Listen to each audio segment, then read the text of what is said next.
Welcome to this Physicians Anonymous Grand Round, held on December 5th, 2024. Physicians Anonymous is the only free, confidential, and anonymous peer support platform for physicians and medical students. By providing safe spaces, we reduce physician burnout, isolation, and suicide. We are a registered 501c3 not-for-profit, so donations are appreciated. Check out physiciansanonymous.org for more information. Today's talk is titled Setting Boundaries: How to Say No Nicely and Thrive in Medicine, and is presented by physician coach Dr. Amna Shabir. I am so delighted and excited to be here. So the flow for the masterclass today, this workshop is going to be in the start, I'll do some introductions, some storytelling. We'll delve right into a three-step boundary setting process to maximize your experience. I would recommend either when you're listening to the replay and for those wonderful individuals joining us live, have some pen, paper, or anything that you can take notes on close by. And at the end, we'll leave space for open Q&A. I do want to give a disclaimer that we're recording this and potentially we'll be sharing replays as well as it's going to be on other platforms. So if you wish to anonymize yourself, please go ahead do so. And none of this is professional, medical, legal, or financial advice. So please seek help from your personal professionals for that purpose. So you're probably here because you're struggling to say no to all the tasks that are flung at you, or you feel taken advantage of, or you feel a loss of autonomy, or you feel overwhelmed and the tasks just never end. So good. And I'll give a little bit of my intro, and that's why I'm here as well to work and address all of those issues. So again, my name is Amna Shabir. I am a master certified life coach, a national board certified wellness coach. I am a geriatrician internist, and I'm the founder and CEO of the Early Career Physicians Institute, as well as Amna Shabir Wellness Coaching. I am the super mom of two young girls. That's a place that's not really mentioned on the CV, but I like to mention it. And I am also an ex full-time primary care physician between my residency and fellowship. I practice full-time primary care. And the reason I also mention that is because with that comes its very unique flavor of requirement to set boundaries. And I was able to successfully set them at that time and want to bring real life examples to you. So this is a useful experience. I will also give a slight disclaimer. I have a cold right now, so if in the middle there is some coughing, some sneezing, I apologize in advance for the poor audio quality that might ensue. So thank you for your patience in advance. My story is that of, I feel, many other physicians. This is not unique, but what I went through included postpartum depression, physical health challenges, and burnout in the first couple of months as an attending, moral injury right there alongside burnout, and feeling like I was failing everyone and at everything. So this is the reason what has driven me to help early career physicians and help other high achievers right now. On this slide, you see two images. One image is a lovely picture of me holding my younger daughter, and the other picture is me in PPE. So one would say, like, I look at the top picture, Amna, and it looks perfect. You look like you have it all together. Except when I see that picture, I knew my internal state was anything but perfect. Thank you, Nom, for that reaction. I was actually very much deep into postpartum depression at that time. And to the outside world, I was trying to keep it all together. And here's the thing, when you are at your worst, mostly as a high achiever, you're really good at masking it. So nobody's actually going to know how bad you feel. And so what helped me the most? What helped me the most to go from that space of overwhelm to a space of, like, I put a nice picture next to this as well, was really boundaries and setting boundaries at work and boundaries at home, 360 degrees boundaries. I'll share another example. I don't talk about it as much, is this is what boundary placement did for me in my physical health. And the reason this picture creates a bigger impact is because you can see the difference between these two images. I have had about a 90-pound weight loss. I like to not talk about it as much because sometimes I feel that talking about it in this manner can trigger people with eating disorders, or that I'm t saying that one sort of physical form is better than the other. It was more of a personal wellness journey that I took. And had I not placed boundaries, I would have not prioritized myself and my physical well-being, which was I was suffering on a lot of different levels. It was requiring a lot of different visits to the doctors. So this is what boundaries do for you. They create space for you to actually breathe and move in a much healthy way. And that's what happened for me. I really like this quote by Prentice Hemphill. Boundaries are the distance at which I can love you and me simultaneously. I'm also going to quote Brene Brown because this comes up quite a bit for us. When we fail to set boundaries and hold people accountable, we feel used and mistreated. This is why we sometimes attack who they are, which is far more hurtful than addressing a behavior or a choice. So when you look at boundaries, it allows you to specify a behavior, specify a choice or an action, and then address that instead of just telling somebody blanket, you're bad, or I don't like you, which is also very unproductive in professional and personal settings. So keeping those two things in mind, when I ask people this question most of the times, what comes to your mind when you hear the word boundaries? Depending on the generation that I'm having this conversation, I get a variety of answers, but surprisingly, I still get the first reaction as a very negative one. This means that I'm going to drive people away from me. This seems like I'm not going to be a likable person if I put boundaries. This means that they're likely not attainable. Oh, what even is boundaries? Is it just like another buzzword from pop culture that we see thrown around quite a bit? Is it one set standard? That means like there's going to be some magical blueprint that I'm going to give you by the end of tonight that you can just place everywhere, and then we're all going to have same boundaries.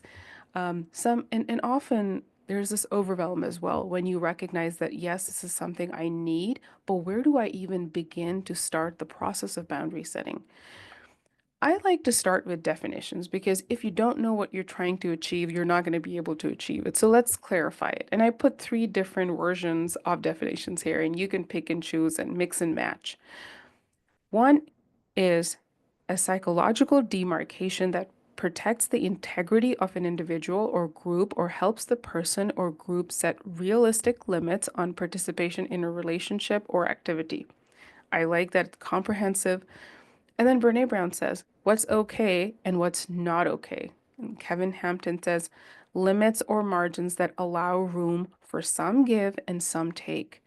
So, any of these definitions, what one thing is very clear, it involves self-preservation, and it also, it talks about how can you thrive. That's what we're getting at over here. So, in this three-step process that I'm going to take you through, the first step is reflecting. And I like to address some boundary myths because if you don't address these myths, we're never really going to actually set the boundaries. So, let's look at this first myth.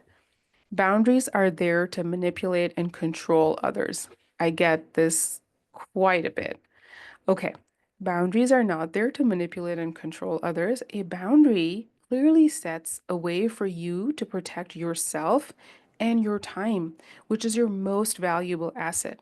And so if you feel that at any time you are being manipulated or you're trying to control another human, that right there is not a healthy boundary or a healthy view of a boundary. So that is something I just like to point out from the get-go. The second thing is boundaries drive people away. No. Visualize a physical boundary. It is intended to keep your joy inside and bad things outside. And that is not a manipulative tactic. People who genuinely love and respect you will accept your boundaries. So you are not going to drive people away by setting a boundary. Now, if you say that, Does that mean everyone that is around you will be very happy when you draw a boundary? That's all not going to happen because people are used to taking as much as they can take from you. And when you put your foot down, yes, it's not going to be lovely for everyone, but the people that matter and the people who love and respect you will not leave you. Here's another myth. Setting boundaries is easy. I get a version of this. So no, boundaries involves work. And so by the end of today, by the end of this hour, if you feel like you're not very comfortable or confident, it's okay. Let's normalize like some of this stuff is hard and boundaries are hard. So do not beat yourself up if you have been on a journey of boundary setting and you feel like you haven't cracked the code yet. Today, we're at least going to start opening and starting to ease into that process at least. Here's another myth. I just don't want to deal with that person. So, like, can I just not set a boundary? Can I just avoid and move away? To this, I say that when you feel reluctant and avoidant before an encounter or interacting with the person, that is exactly the space and place where you need to set that boundary. For example, if there is a boss or a practice manager, a patient who wastes your time, it could be a colleague with incessant negative talk, somebody loads you with work, you feel like you cannot say no to. And that patient encounter, right, that comes back over and over again, somebody who takes a long time. I shared earlier that I was a primary care physician and my patients gave me tremendous joy, but you also know that one person who's always going to be a little late and who's always going to take up more time. Well, it's time to put up that boundary. It's easy to smile and avoid and just move on, but you are creating more pain for yourself, and I'll explain that and further as well. Here's another myth. What is a boundary? Or is what you said a boundary or a request? So boundaries versus requests. To recognize whether you are creating boundaries or making requests. For example, if you tell your front desk staff that you won't be seeing a patient that shows up 30 minutes after their appointment time, and then your staff either chooses to ignore or they forget and they room the patient. And you just internally get angry and internally you're like, oh, I told them, but you don't say anything. You just walk in and you see that patient in that moment, you normalize that it's okay that you made a request and they can choose to accept your request or not accept it, and it's okay. You're the nice doctor, air quotes. So it's okay. They're just gonna like, room all the people. That's fine. Let's not take Dr. Shabir that seriously. There's another myth. There is a gold standard for setting boundaries. No, there is no gold standard. Boundaries are different for you and me. Our needs are different and they're culturally sensitive. I mean, I'm South Asian. Sometimes when I talk about boundaries, I get completely blank stares around me. So it's okay. They can be different for everyone, but we need them. That is one commonality. We do need them. Here's another myth. They're easy for some people, and I'm not one of them. That's another myth right along confidence creation. Some people are born confident, and some people just have it easy. No, it's a skill. It can be learned, just like confidence can be learned. Oops. I don't need boundaries. Here, this is another myth. And I'll quote Dr. Shilkut over here. Her book, Brave Boundaries, is a wonderful read for anyone who wants to take this step further. I would highly encourage. And she in that book writes, if you do not set your own boundaries, someone else will be happy to set them for you. They are already being set. So either you can own them or you can just, ignore them and avoid them and be in pain. And why am I going on and on about this? Because I really want you to get serious right now in this moment about investing in boundaries. Like right now, it's in all caps. I know it sounds very aggressive. Because you likely only have 4,000 weeks on Earth. I'm going to get a little morbid now, but just stating facts because it allows space for reflection. And where did I get this statistic from? 4,000 Weeks, Time Management for Mortals by Oliver Burkeman. In that book, he quotes, I'm quoting him from that book, the average human lifespan is absurdly, terrifyingly, and insultingly short, and I have to concur. Assuming you live to 80, you'll have about 4,000 weeks. Make it to 90 and you'll have had almost 4,700 weeks. So if you look at that, and I know that a lot of us have had many of those weeks already spent, things just start to get very clear very quick. I need to set some boundaries and I need to live my life.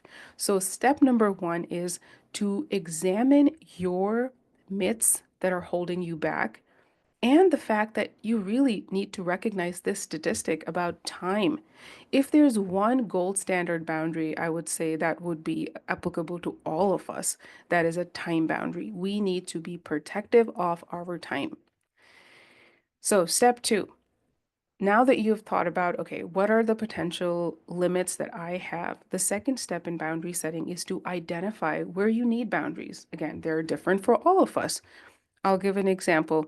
Oh yeah, why did I have this picture right next to this slide? This is a picture of me. As you can see, I'm looking very happy. I'm holding a cup of coffee. And so back when I was completely in the depth of burnout, I used to daydream that there might be a day where I get to drink coffee and just like not run around like a with their head cut off situation. And finally, after implementing boundaries, I was able to enjoy my coffee and have this in my life, not, wait for it, not have to live decades before I could have my peaceful cup of coffee. So, again, a reminder that if there is something you want to do in life, by setting boundaries, you can likely create time for it. So, this is the part where you can use the pen and paper and answer some of these questions for yourself. So, where do you think you need boundaries, and where do you think you need to increase your focus? So, do you need more or less time with family and friends? Ask yourself this question. Do you have enough time for personal hobbies or interests, or do you have way too much time and you actually want to do something else and you want to create something in your work life? So, examine your personal life from both elements. Do you have self-care routines? And when I say self-care, I don't mean self-care that the world is telling you to do. So, for example, the world tells me that as a woman, I probably should get my nails done frequently, and I just can't sit in a salon. And that's not a self-care that I would like to do constantly. So, what is a self-care that you want to do for yourself?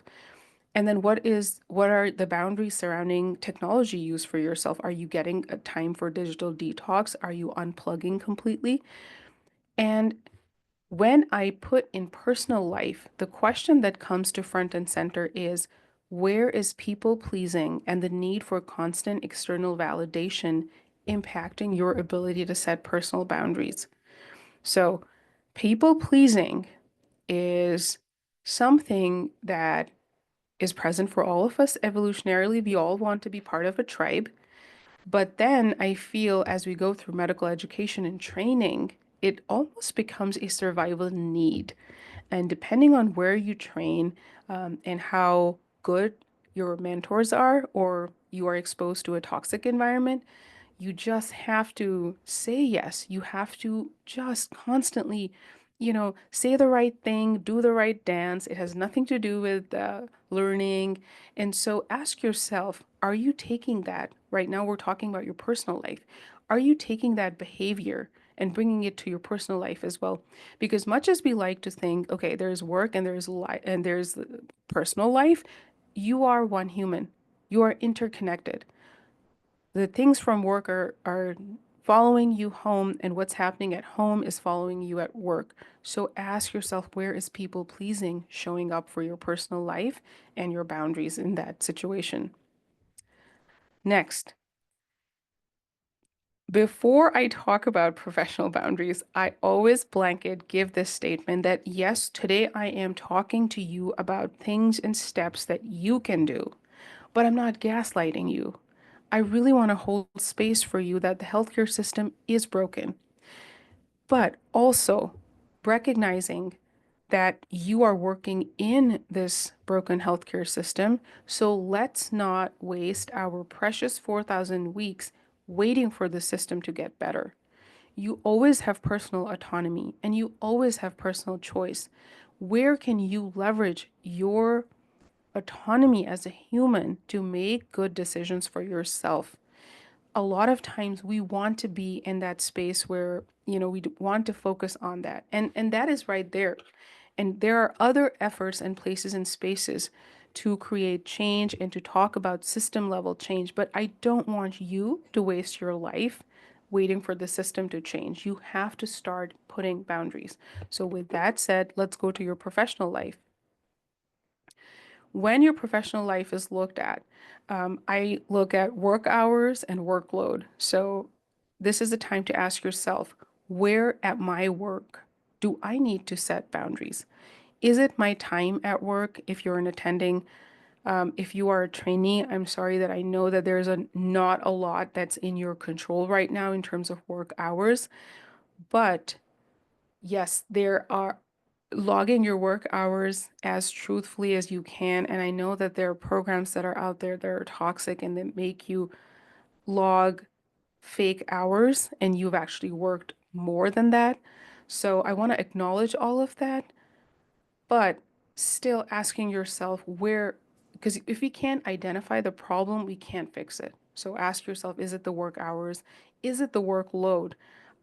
A lot of people are on 1099 positions. They are working as independent contractors. So it's kind of like the more you see, the more you earn. Are you working yourself too much when you are in that situation? So I want to honor the unique situation that you're in, but ask yourself, work hour, workload. The next step, patient interactions. So patient interaction does not just happen in the exam room. We all know that. And in fact, sometimes our patient interactions happen even in our own beds. And you're going to ask me how. So I woke up in the morning. I was anxious to see this patient, for example. This patient is super complicated.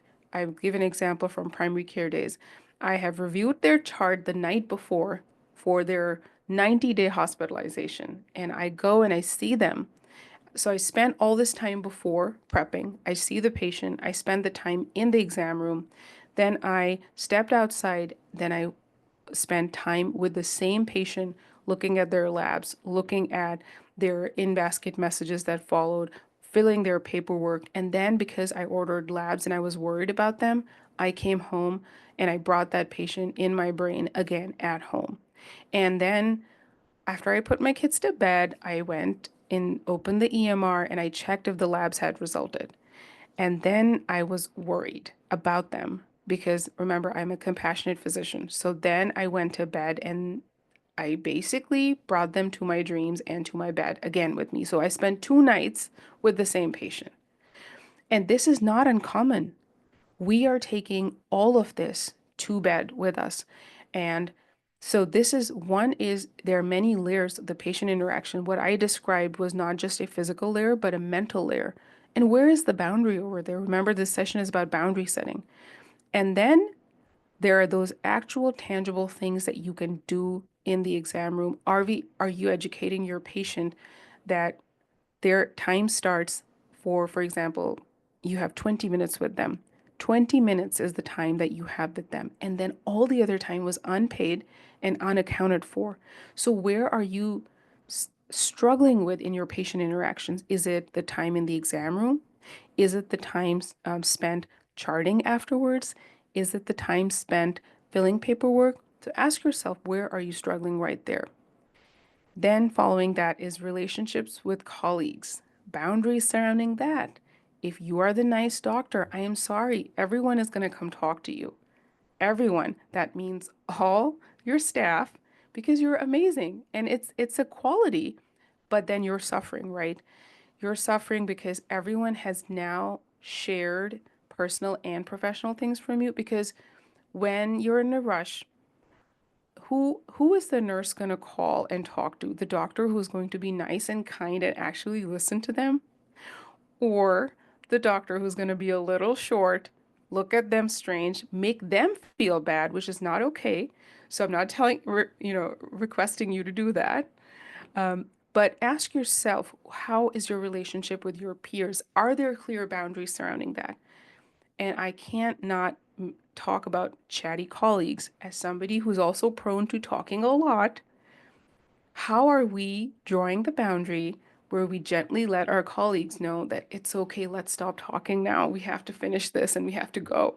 So, who is, draining your energy? Who is the energy vampire in your practice where you're working, taking all of your energy? And the last thing is administrative duties. That has to be separate. That is the thing that causes us burnout and moral injury.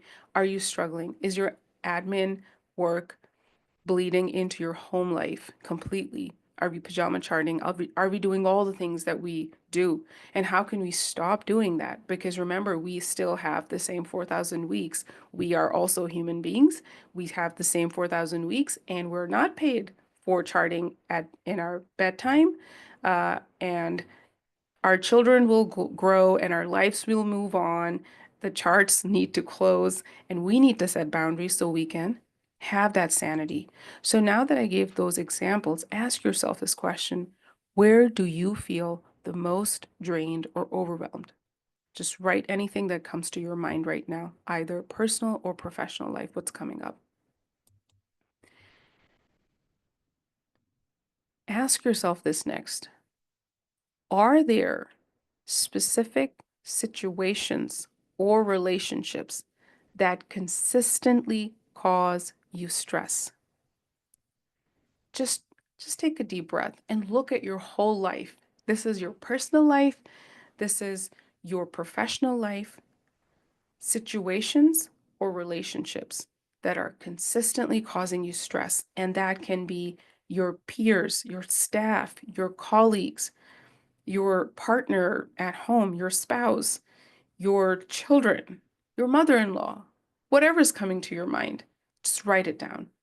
What are those specific situations or relationships? And I'm gonna pause now because I know those were two questions back to back, and give you a minute to jot down some notes that are coming up for you, and I'm noting the time.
All right.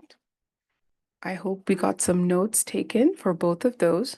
And my next question to you is, where do you feel a lack of control or autonomy? Where do you feel that way?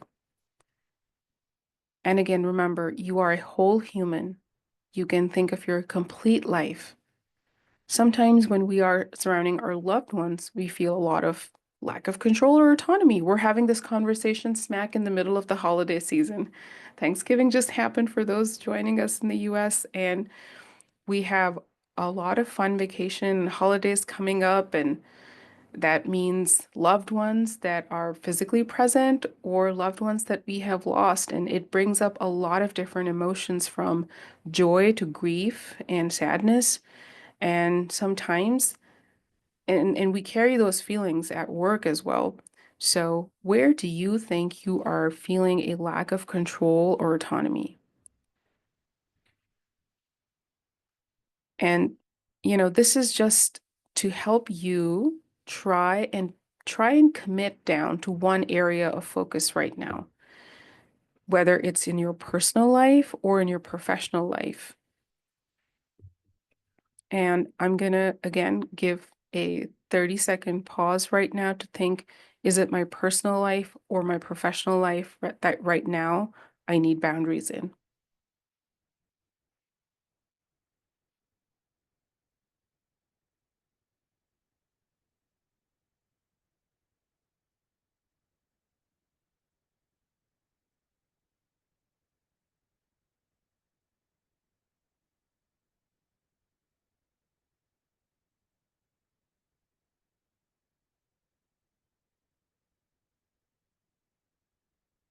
All right. So now we did the first step, which was to identify what potentially are the myths or the limiting beliefs that are holding us back from setting boundaries. The second step was to try and identify and narrow down, either in our personal life or professional life, where at this time do you need boundaries? And boundaries are different for all of us, and they're different for the seasons of our life. So at this season of your life where you find yourself, what is maybe one spot that you would like to focus on? And with this, we come to the third step, which is now it's go time. Now we're going to actually set those tangible boundaries. Now that we have sort of challenged our preconceived notions, we have thought about that one area maybe where we want to take action. Let's actually go ahead and set those boundaries. So for this, the taking action part, we first need the first step is going to be to broadcast our needs. And I wrote in the parentheses here, no one is a mind reader. And I will say it again. No one is a mind reader. I have said this at so many points now today. My daughter said this to me and I laughed. She said, Mommy, you're not a mind reader. But I tried to tell her, no, maybe I am for you. But usually, when we are around people, this is what happens in an interaction. I want you, second human, my staff member, my colleague, my peer, my patient, my partner, I want you to be able to read my mind because this is what I need, except people can't read minds. And so let's save ourselves all the heartache and just broadcast whatever our need is to set that boundary. I'm sorry, the font did something crazy on the slide here, but the second thing is like, how do we actually then articulate and broadcast our need? You start by articulating your unspoken boundary to yourself first, and you commit with yourself to uphold it. For example, if I have now decided that I am not going to see a patient that is roomed 30 minutes late, like I told my staff at the front, I am not going to see them. I have to be fully committed. And if there are exceptions, for example, my exception to this rule was somebody who really struggled with transport and they had to be transported from a difficult facility. Like that's my one exception. But other than that, I'm very clear. I'm just not doing it. And you can think that I'm a mean doctor or whatever, all the other things, but I'm just not doing it. But I have to first commit myself. I can't sell other people on my ideas if I'm not sold myself. So articulate this out loud, write this down, and commit to upholding. The second step, develop empathy by understanding that if you struggle to honor your own boundaries, others may face a similar challenge.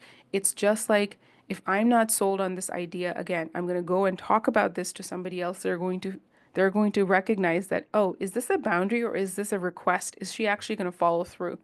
And then use an I statement, very simple, very clear, be respectful, but you can say that I am not going to see patients that show up 30 minutes later, except if they have transport difficulties, they're in a wheelchair or they're on a stretcher. So be very clear and respectfully articulate. The next part is, secondly, you have to then, after you broadcast your need, you have to broadcast a consequence. And you have to define a very specific outcome or action that will result from the boundary violation.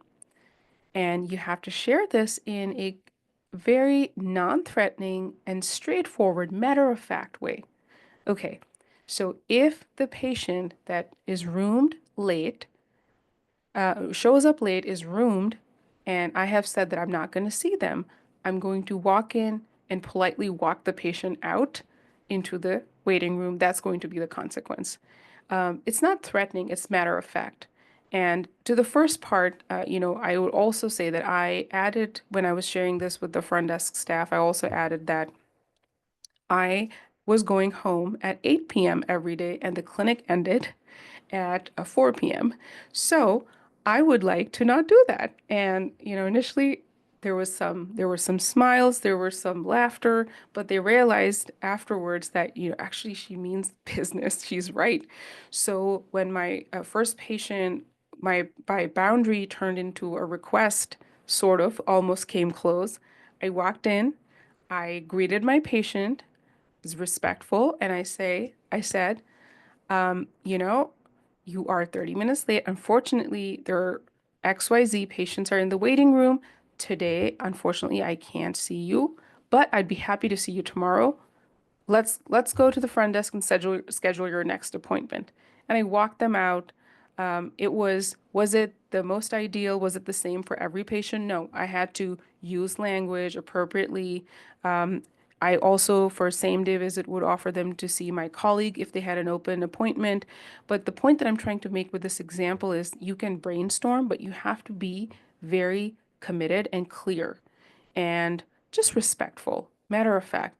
And I use the term matter of fact a lot when I'm talking about women physician is because this urge to over explain, the maternal urges to just keep on going on. Like I could have said, okay, I'm going home at 8 p.m. every night and I have to like feed my children and I actually never get to see them. I would like to see them. All the things, because then you're feeling bad. Thanks, Laura. I see the head thumbs up, and Dom also, I see thumbs up before. You know, just stop talking. It's okay. Just stop. Just share, broadcast your need, broadcast the consequence, say it in a matter of fact way, and then just let's just move on.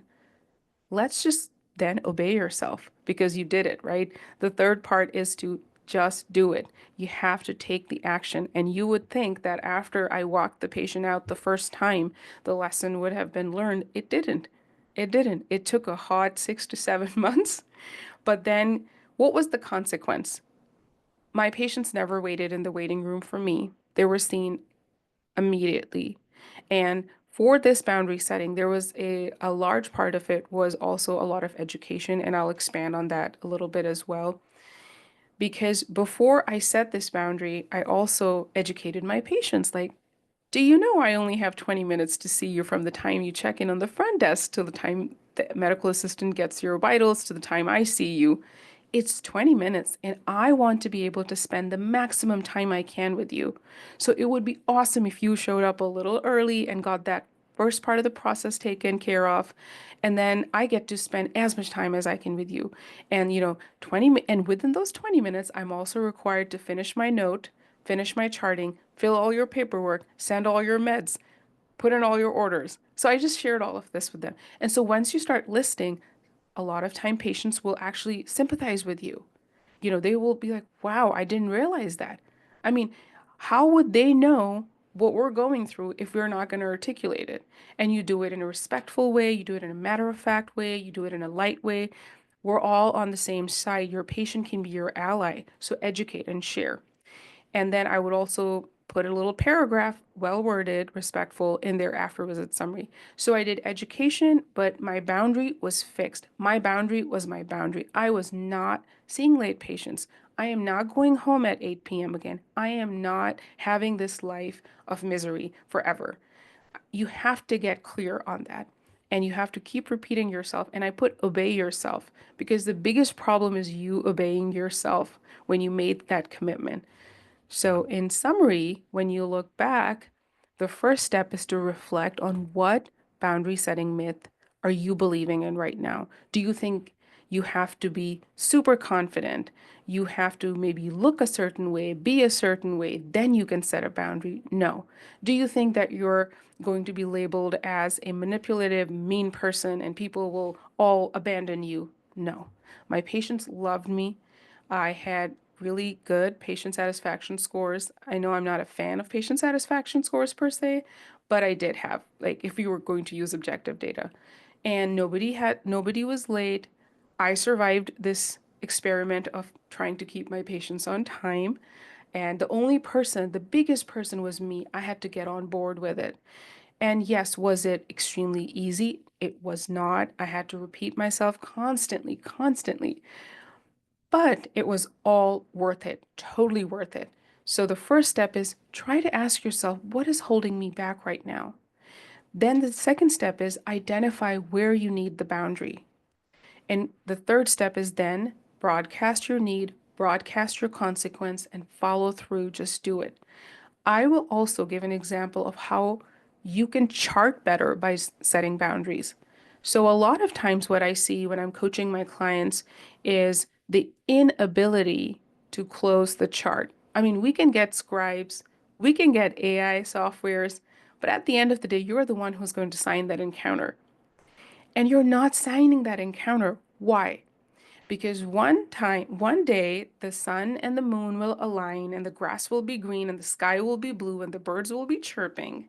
And that's when your assessment and plan will be beautiful. And so you've decided to not have that boundary with yourself that I need to just sign my chart. I have written enough. It's okay. I can move on. And there's an element of perfectionism that also shows up when you do that. But you have to ask yourself. So for me, uh, what was holding me back if I go through this process? Step one was my myth was I'm an early career physician. My assessment and plan requires like my eyes need to see it 10 times before it's okay. I need to like double, triple, quadruple check my work. Then, when did step two, and I identified that the longest time that I was wasting was actually signing the chart, and I was spending the longest time on an assessment and plan.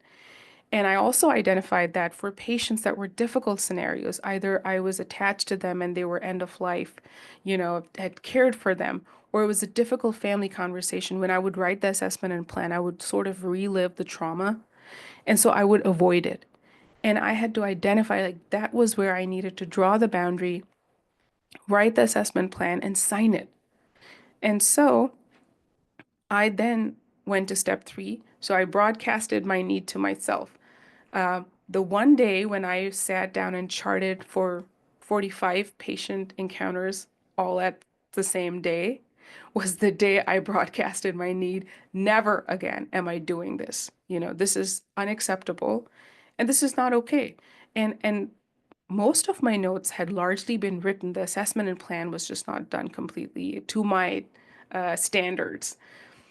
So I told myself the consequence of this is going to be like if I don't sign my chart, I am then not going to be able to do my activities that I wanted, exercise, spending time with family. Like the consequence was more larger than like a slap on the wrist sort of consequence, but I had to um, articulate it. If I didn't broadcast it, it wouldn't be clear. You have to bring to the forefront.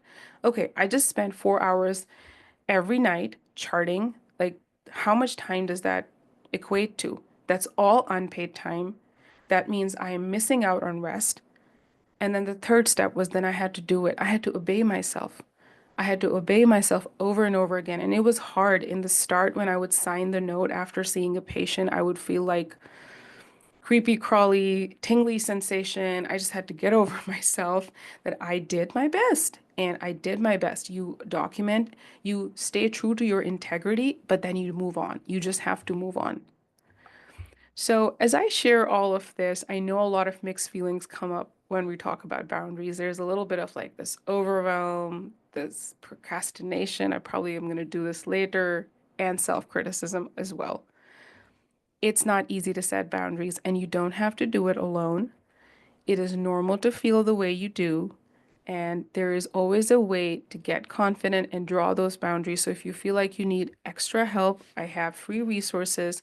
I actually have an entire guide that's dedicated to this with more resources listed on it. So you're welcome to use this QR code, or you can go on my website and just look at the free resources for clinicians. You're welcome to do that.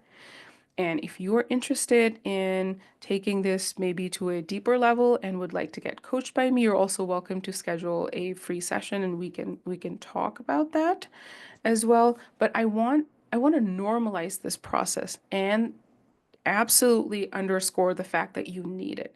You need these radical, life-saving boundaries everywhere. And you need to say it out loud and you need to own those boundaries. Thanks for sharing space with us at our Grand Round. A special thanks to Dr. Amna Shabir for sharing her expertise with us and for her compassion and fierce boundaries in the challenging space of modern medicine. There are so many lessons to take away. Kindly consider making a donation to us at physiciansanonymous.org. Every dollar helps us on our mission to prevent physician suicide. We are always looking for volunteers too. Contact us via our website, We have more grand rounds coming, so watch this space.